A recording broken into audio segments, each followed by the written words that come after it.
Dahil po yan ay bobo. Tanga po yan, hindi niya alam ang kanyang ginagawa. Dahilan kung bakit kailangan natin magkaso. May lihim na daanan na nag-uugnay ng KTV at hotel.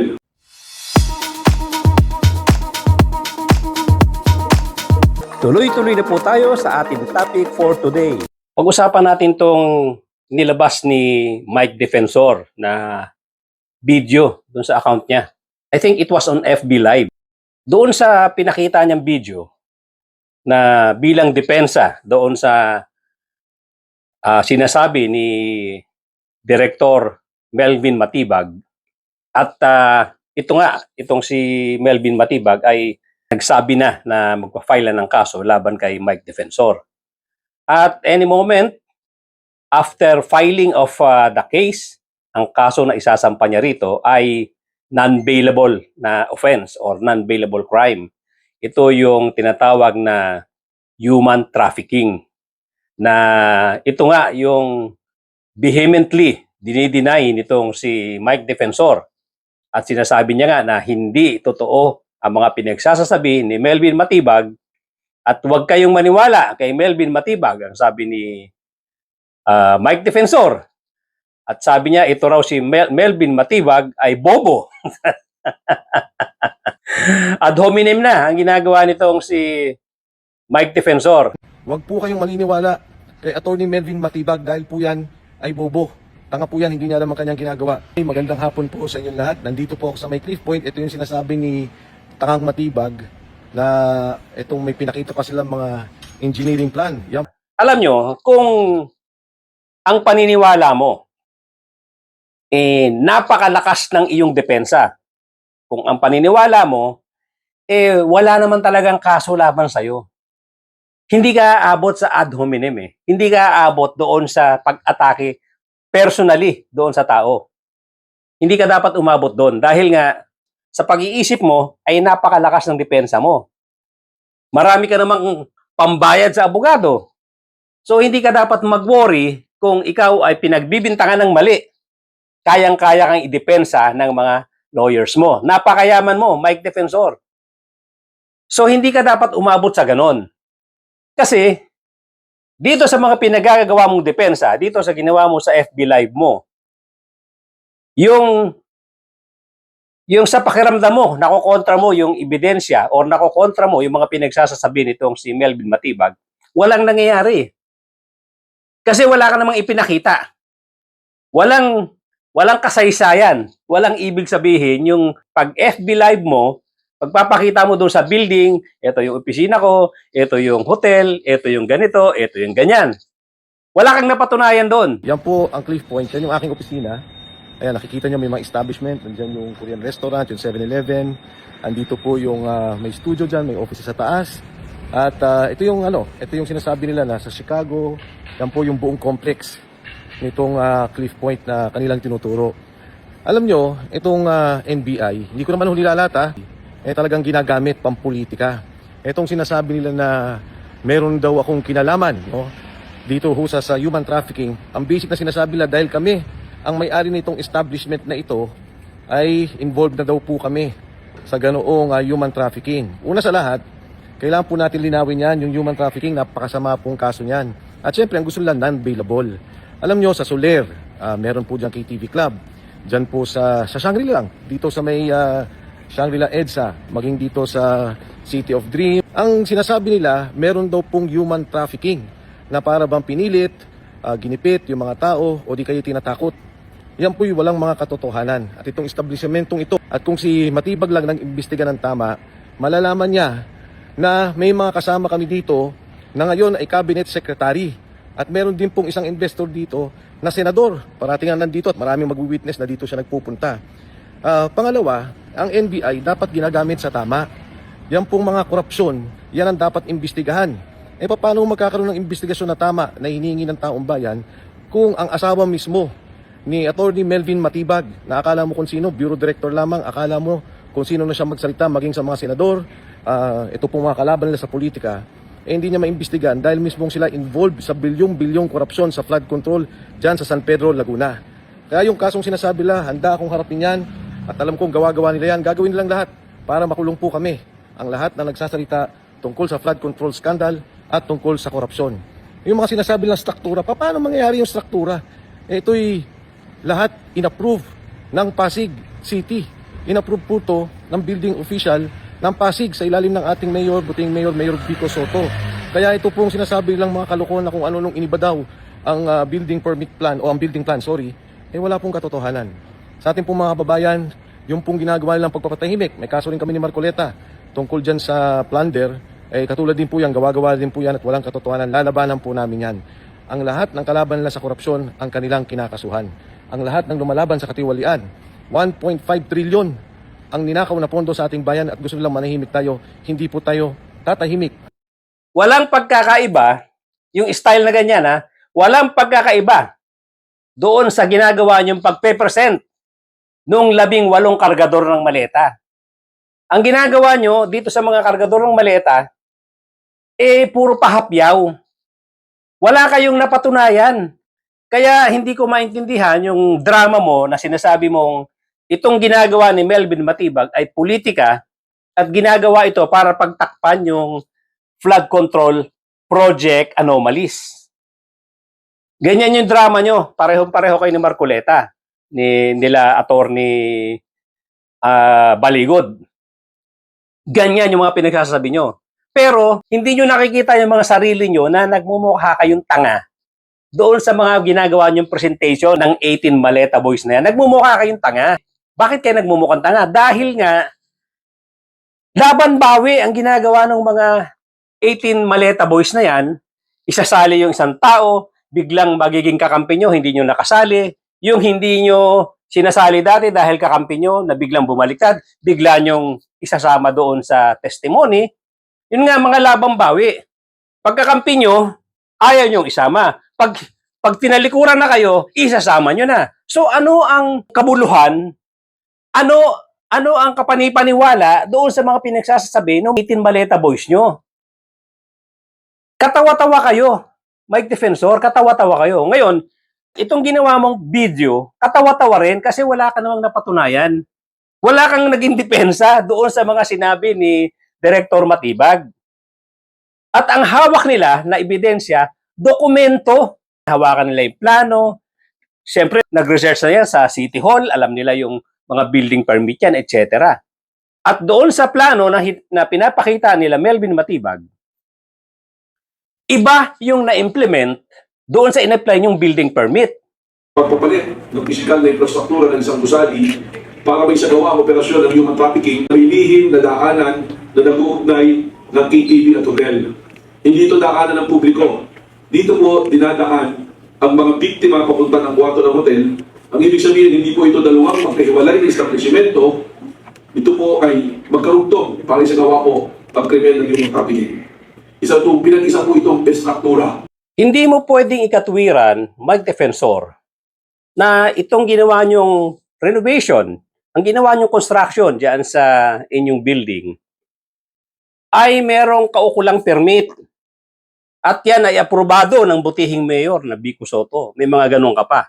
Nag-name dropping ka pa. Pampapogi. Hindi mo pwede ikatwiran yan.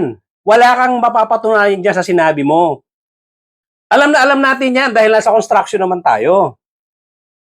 Yung in-apply nyo siguro, malamang-lamang, yung in-apply nyo na plano para sa building permit ay iba doon sa na-implement. Pagdating sa actual, binago-bago nyo. Sanay na sanay kayo sa mga ganyan. Iniiba nyo yung nasa plano na in-apply ninyo at iibahin nyo na pagdating sa actual construction.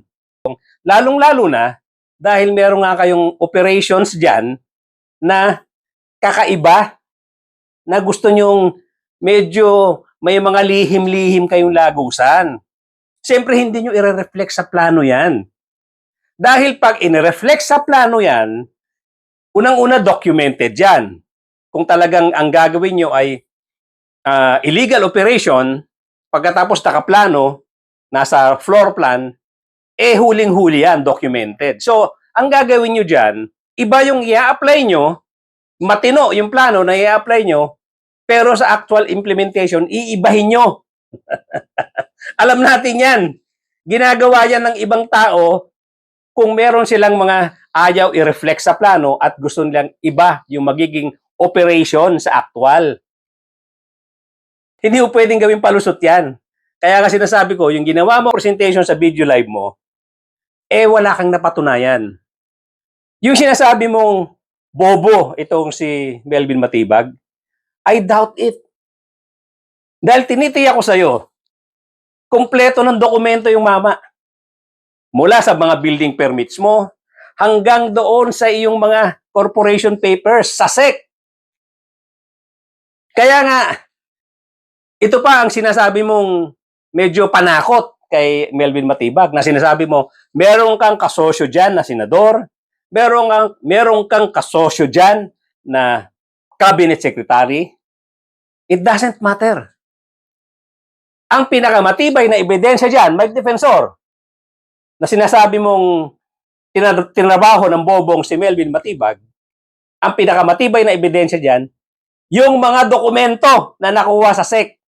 Naka-reflect doon yung mga owners kasama yung asawa at anak mo na hindi makakalusot dito. Paano ang isang pamilya nakupo sa lahat ng board at ikatlo kung sino talaga ang may kontrol ng operasyon. Mula po doon, maliliwanagan kung bakit nag-ahain ng NBI ng kasong qualified human trafficking. Andiyan po, may mga gamit na pregnancy test para tingnan po yung kung sila ay buntis. Madami po sa kanila mga single mothers na nag-aana gustong kumita ng pera. Anong ibig sabihin po nito? Vulnerable po sila at sila po ay na-expose gabi-gabi sa ganitong uri ng working environment. Ang sinasabi po rito kahapon ni Ginoong Mike Defensor, wala daw namang pilitang nagyayari. Pero pag makita po ninyo yung exploitation, yung pong second slide dito, makikita ninyo, nandiyan po ang patunay na exploitation. May dalawang paraan ng kontrol at parehong nasa kamay ng pamilyang defensorya. Yung una po, makikita nyo ang pagmamayari, 72.96% ng click point ay hawak ng Pax Lilira Mining. Ito ang controlling shareholder. At ang Pax Lilira naman ay 75.54% kontrolado ng mga defensor.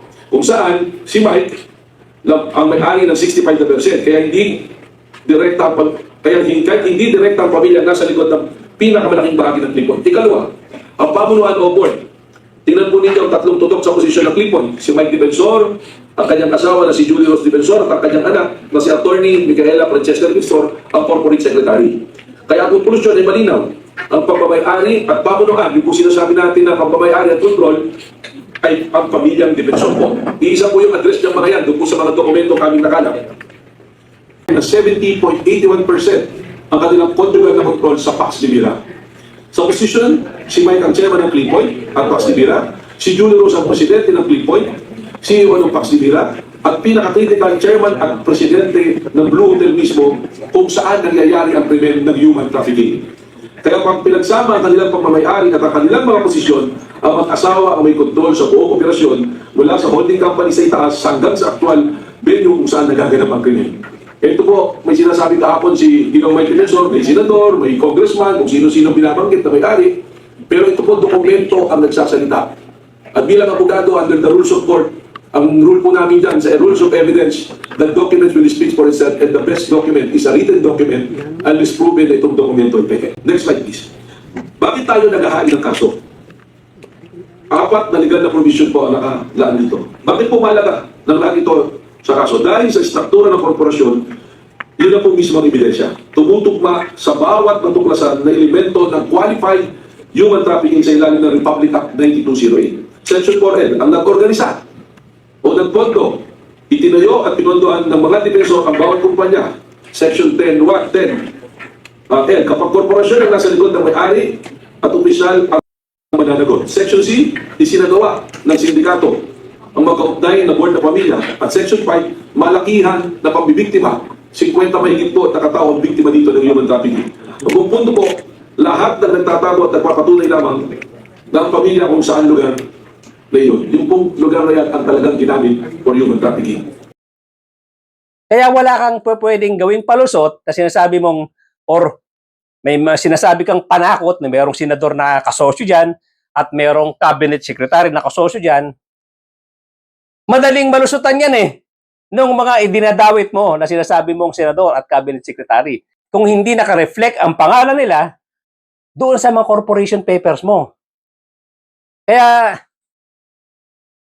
Medyo very slim ang iyong palusot dito.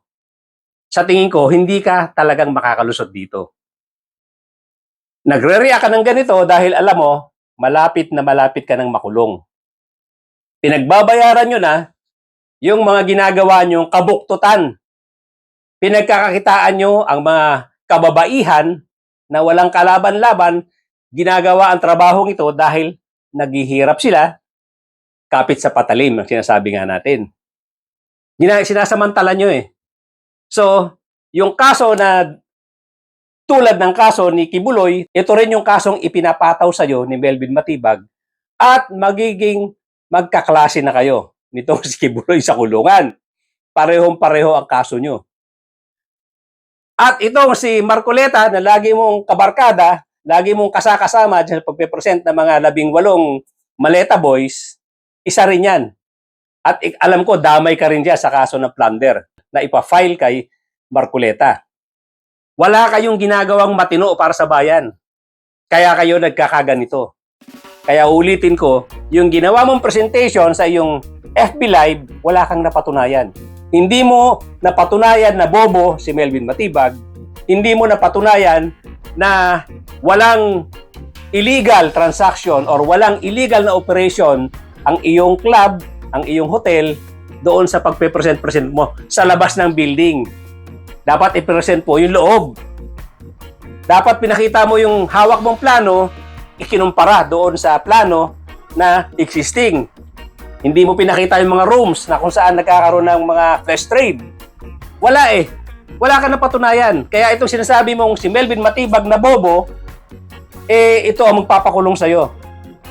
At ito ang magbibigay sa'yo ng malaking problema dahil kompleto sa ebidensya si Melvin Matibag na sinasabi mong bobo na tinitiyak ko sa'yo, trinabaho na ng gusto itong mga ebidensya laban sa'yo. Kaya pati pamilya mo, anak at asawa mo, kawawa din naman na damay dahil dito sa kabuktutan mo, dahil dito sa inyong sobrang pagmamahal sa salapi, damay ang pamilya mo. Kaya uulit-ulitin ko sa'yo, kung sinasabi mong bobo itong si Melvin Matibag, tingin ko mas bobo ka. Naisahan ka rito ni Melvin Matibag. Dahil I'm sure, trinabaho na ni Melvin Matibag lahat ng mga ebidensya para makalaboso ka. Hindi lalabas ng ganyan yan si Melvin Matibag kung hindi kumpleto ng ebidensya yan. Ikaw ang walang maipapakitang ebidensya, ang pinakita mo, exterior ng building. Wala ka na patunayan doon. Hanggang dito na lang po muna mga kapatid, mga bayan. Thank you so much for joining me today. Doon po sa mga bago lang sa aking channel, please subscribe. Mag-comment na rin po tayo. Please press like at saka pakishare na rin po itong ating munting programa ngayon para maraming makaalam at makarinig ng ating mga pinag-uusapan dito.